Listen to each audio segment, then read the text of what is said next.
হরে কৃষ্ণ। কেমন আছো সবাই? আশা করি সকলে ভালো আছো আর আমরাও ভালো আছি রাধা মাধবের কৃপায়। তো আজ দুপুরবেলা থেকে একটা ব্লগ শুরু করছি। তো আজ দুপুরবেলা ভগবানের জন্য কী ভোগ রান্না করব তাই তোমাদের সঙ্গে শেয়ার করব। তো তোমরা প্রথম থেকে শেষ পর্যন্ত দেখতে থাকো, আশা করি তোমাদের ভালো লাগবে। সকাল থেকে একটু ব্যস্ততার মধ্যে ছিলাম বলে আর ভিডিও করা হয়নি। তারপর এই যে দেখো, এখন 12টা 15 বাজে।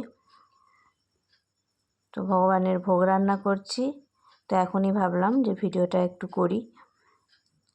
এই যে আজকে করব পটল দিয়ে আলু দিয়ে সবজি, আর হয়ে গেছে সবজি। আর এখানে বেগুনে দিয়ে নিম ছেচকি করেছি আর খেটে শাক করেছি।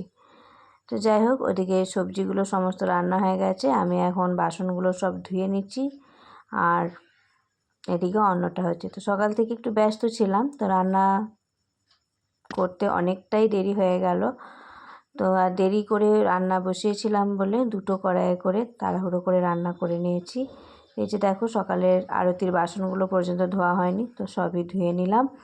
আর এখানে 2 দিনের দুধ রয়ে গিয়েছিল, তো দুধটা ওই যে 2 দিনের দুধ একসাথে ডেকচি করে গরম করে নিচ্ছি। আর এই যে রাত্রে একটু ঘুগনি করব, তার জন্য মটর কলাই ভিজিয়ে নিচ্ছি।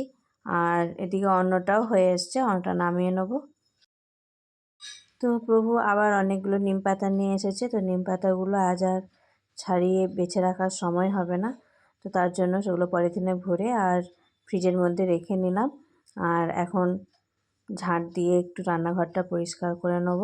তারপর ভগবানের জন্য এই যে থালায় গরম গরম অন্ন, শাক, পটলের সবজি আর নিম ছেচকি আর 1 বাটি দই আর একটু লেবু দিয়ে ভগবানকে ভোগ নিবেদন করেছি। তারপর আমরা প্রসাদ পাবো। আজ এ পর্যন্তই। হরে কৃষ্ণ।